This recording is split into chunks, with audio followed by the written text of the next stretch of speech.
Greetings and good morning, everybody. Welcome to a thirsty Thursday for some of you. I mean, if you've been looking at Sydney Sweeney, maybe you're looking at Henry Cavill. We've got news on both of those people on the HCast later today, your favorite afternoon evening podcast on Thursday afternoons over on the Mr. H Reviews channel. But after this, we've got WDW Pro coming up next. There's a lot of stuff to get through. We're only going to go through 17 stories. There's 19 I could go through. We have a brand new member. Thank you for joining us here today. Welcome to the Green Life. And Ruby Hoove gives somebody the opportunity at a green life as well. And this is green in a good way, not green in a bad way. But welcome. Mand M. Fish. Good to see you. Hope things are going well. We have a lot of people in the sphere that are enjoying some of the things that have been landing, whether it be the Island Boy files, whether it's some of the pushback from some court cases. The world seems to be correcting itself, and the people that are being exposed for being filthy humans, well, they might just get what they deserve. Anyway, those are my thoughts on the political side of the equation. But as far as entertainment business goes, there's no improvements, at least not yet. The Netflix owning Warner Brothers conversation didn't look like it went well. And we're going to talk a little bit about that because it's not just the U.S. where they need approval. They have to get it everywhere they do massive amounts of business, which unfortunately Netflix expanded globally into major markets that now have a say in their future. So, yeah. Let's see. What else do we have going on? We got all these wonderful people in the chat. It's good to see everybody. And thank you again, Ruby Hoop. We got Luke out there. Luke's second book is out, as far as I know. So check that out. Low Spec Linux Gaming is in the house. Good to see you, Jeff. Our pal Andy Masterson's out there. Penny's saying hi to him. Of course, Andy's the most talented man on the internet, creating the infamous Culture Casino action figure, where I have to tell you, me dressed up in science blue as a Spock, I don't know, kind of fun. Larry, what's going on, buddy? It's great to see you. We got Randall Orzer out there all the way from Canada, and of course Juliet, keeping track of everything from the UK across the pond. Good to see you, dear. And let's see, Carlos Alfredo Lopez is out there. Great to see you. And I saw the bad cap. Yeah, I did. Hope everything's going well in your family, my friend. I know you're fighting through life's struggles, but you have my support and my prayers. SFX F314 Sabertooth Raptor in the house. Good morning to you. Good morning, good morning. It's great to stay up late. Good morning to you. Texas 84 gifts 5 Culture Casino memberships on our way to 1,000 memberships. Thank you to each and every one of you. Look at 5 names go green. That's 7 so far. Can we get to 15? Good morning. Look at all this. Look at all these great people. Georgia Peach, Ms. Pig Cafe, managing the green machine. And to you, I say, good morning. Welcome to the 6 Minute Daily. We have a lot of stories to get through. Not a lot of time to do it in, so let's get to it. Christopher Nolan is weighing in on who should own Warner Brothers. Job cuts, everything. He basically didn't shut up yesterday. And it's interesting, at a time of the highest level of controversy for his film Odyssey, he speaks about almost everything but Odyssey, or very little about Odyssey, let's say. He wanted to be in charge of the guild, a story we'll get to in just a moment, but I don't really care what any of these people think or who should own what. I think that he's right. The loss of a major studio is a huge blow, and Warner Brothers should own itself. I mean, that's ultimately what he was driving at without saying it. So there's that. The Steen Island Boy files that ties producer of Bones, Barry Josephson, well, that's not good. Talking about just how extensive his visits were to the lot and everything else, including auditions. I wonder if he had some couch time a la Weinstein with somebody. Wouldn't surprise me. Not surprised, not even disappointed. Not shocked, but Don Lemon's going to be honored with a Lifetime Achievement Award at the Truth Awards. Does anybody First of all, is this not the most ridiculous thing you've ever seen? One of the largest fake news guys out there is being honored at the Truth Awards. Yeah, looks good. Sounds good. We got Christopher Nolan again at the DGA conversation. Says they're unlikely to accept a 5-year deal, which is what they were aiming for, getting away from the 2 or 3 year window, the 3-year window specifically. They're trying to get ahead of this. Will they? Don't know. I think we'll probably have strikes. What do you guys think? Jimmy Kimmel mocks Fox News for saying Melania should be nominated for Oscars and says, I will host that show whether they ask me or not. I will insist on it. He also said he would do it for free. He's not a very nice man. Is he going to really attack somebody who's an immigrant? I thought all immigrants were good, legal or not so. Markiplier's Iron Lung is doing very well. Had a minor box office quote-unquote glitch that occurred. But he surprised the studios in it being able to compete with them. But of course, there is an inherent bias against people who came from YouTube. And they're kind of shocked and surprised that their lack of creativity and innovation was exposed by one man for not a big amount of money, and it did rather well. Congratulations to the new filmmaker. I hope he has a long career. Moving on, we've got Barry Manilow postponing his Vegas residency. He just recently had surgery for lung cancer. And he said, this is what the doctor ordered, trying to keep himself alive so that he can be the breadwinner for his family. And I'm not sure how Vegas residency is the healthiest place for anybody, to be fair. Arizona sheriff says that he believes that Savannah Guthrie's mother, Nancy, is still alive, and they want to save her. Working with the FBI, they've had some breakthroughs in the case and an extending list of suspects involved. We've got Washington Post cutting a third of its staff in a blow for the legendary news brand. This all happened yesterday. As it broke, we talked about it, and it ended up being a full third, if not more. Is this surprising to anybody, getting rid of the wokest of the woke? No, but they don't hire anybody on the conservative side anyway. It just seems to be the people that hate everybody that probably ended up out the door, and the unprofitable sectors, which was most of everything at the WAPO. You got Musk vowing to put data centers in space. This is a conversation we've been having amongst the creators, and they're going to be powered with solar, infinite amounts of energy. Musk isn't wrong, but it does lead to just how fragile space could become. Not space itself, but the things circling our heads. Pretty easy to take out that satellite, let's say. But it's another reason to have maybe a moon base that does AI. We'll see. Lots of reasons to have solar-powered AI in the world.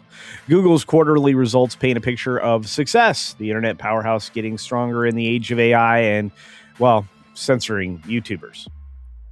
Okay, I said it. I said it. U.S. wants to create a critical minerals trading bloc with its allies to counter China's efforts. That sounds reasonable to me. Of course, J.D. Vance spoke on this at length. I feel like that's not a half bad idea. We should have already been doing it. EPA administrators outlining Trump's plan to speed up rebuilding of homes destroyed by L.A. wildfires by essentially waiving local ordinances and governance in order to move things along at the speed of maybe accelerating permits and other things for replacing the homes that were lost. Not doing anything else super fancy. Remaining within 10% of what was there. After 80 years, Minute Maid's frozen canned juices, the concentrates, they're being put on ice. No longer to be made anymore. This is a little bit concerning. How are you going to get your juice in the day? I don't know. But, if you really like it, you better go out and buy a bunch of it. UK is going to release the files about Mendelssohn's ambassador appointment as anger mounts over the Steen files, getting Starmer in big trouble. We've got Labour MPs saying Starmer days are numbered. And people are really pissed off about Mendelssohn and pretty much everything else that he's done. We've got bonus time coming up in just a few moments. It won't be very long. It'll be just long enough to cover our daily bear story. But somebody said that he could be gone as soon as today, if not by the end of the weekend. Wow. Labor fell apart fast. Oh, when you tell people you're going to take away their ability to vote for things, they get a little pissed. And that's just one of many transgressions that Starmer has committed or is committing as PM there. What a douchebag. You know, is it any surprise that he knew, was involved with, or maybe did some other dirties his own self when it comes to the island boy? No. All right, let's get to the bear story. We got to do it. We got to do it. The bonus time, bonus shot. We got the bonus bear. You see, a polar bear tried to eat my neighbor. That's not a quote you see in most papers. Of course, this was a bit ago, I think going back to a Christmas in 1992, as far as the story being told, reported on the 4th by Scott Haugen. You have finally the bear's appetite got the best of it, and that's when it tried to break down the front door. So a neighbor of this fella here, the author's neighbor, says, "Hey, this is the polar bear I was hanging out with. That would be Scott Hagen.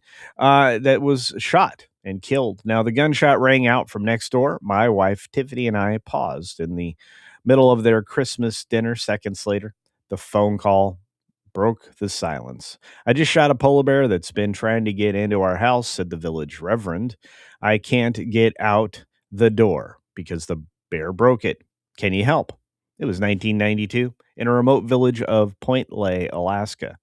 The Inuit, however you say that, community, less than 100 people back then, located on the edge of the Chukchi Sea, 230 miles north of the Arctic Circle. Tiffany and I were two of four school teachers in the village. Sticking his head out, he went outside to test the weather.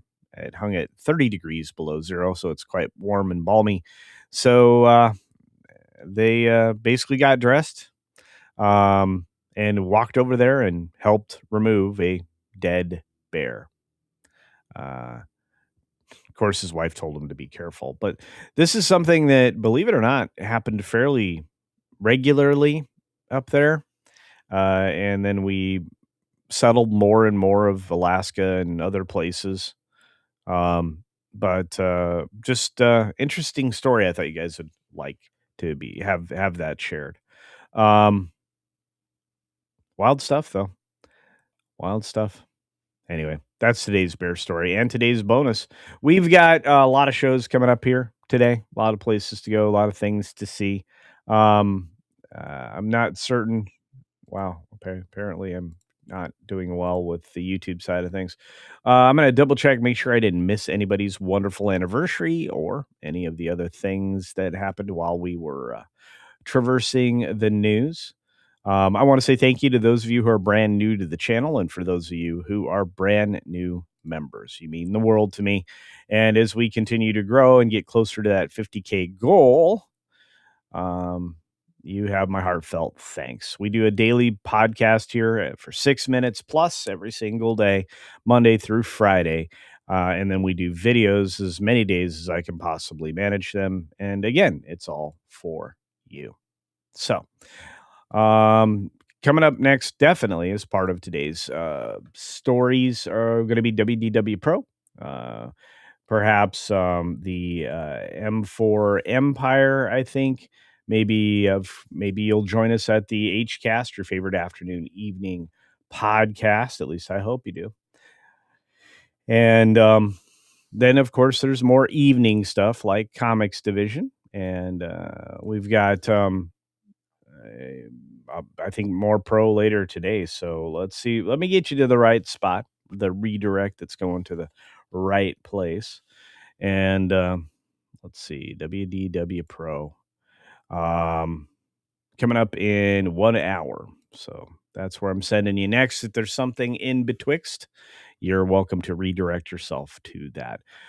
Let's double check, make sure that we got everybody represented in the chat. Thank you for those of you who joined today. We've got a new member, as I said before, and we've got some very generous folks in the audience. One final note here from the First Dragon Queen. Go check out her channel at the First Dragon Queen. Says, talk about censoring. Culture trying to censor us all, us oil makers. My awesome sesame seed oil will rule. Hugs for all. Machine oil is not super healthy, but I understand. Evil sesame. So now we've got Big Glue and Evil Sesame. And once again, welcome Mand M to the membership. All right, folks, we've got, like I said, plenty to watch today. Plus, I dropped a video late last night for your consumption. So do check that out as well. A little bit more on the unrest when it comes to Bad Bunny and the Super Bowl halftime support and or show, where you can go and check out TPUSA's instead, which most people seem to be choosing that option. On that note, thank you all for being here today. Be sure to take care of yourself, take care of others. And a quick shout out to Larry, who's been here for 6 months, saying, Culture, I'm psyched for the He-Man and Highlander. So am I. I'm also psyched for live action Voltron. We'll talk about that on the HCast later today. And a huge shout out to one of the best mods of all, Jill Powers, who's been here for 18 months. Thank you. Celebrating 15 years of marriage to my honey. Congratulations on 2/8. Everybody put that date in your brain so we can say congratulations when we get there. Thank you, Jill. I hope you have a lovely day. As always, I'll say it again, be sure to take care of yourself, take care of others, and between now and then, check out Sherry's very own Clam Shack. Her slammin' clams. Seriously. Are you tired of the same old buffet food at Wang's? Have you had enough dong to last you a lifetime? Well, take just a few more steps past those single-minded restaurants and dive into Sherry's Slammin' Clam. Sherry's Slammin' Clam Shellfish Bar is truly all you can eat, unlike the 2-shrimp limit that stingy bastard Wang has. In a hurry, let Sherry stuff your box. To go! Be shellfish and take all you want from Sherry's Slammin' Clam. Located next to the 3rd Street Bolorama, Sherry's is open 6 days a week. If you are looking to slam clam, get to Sherry's today.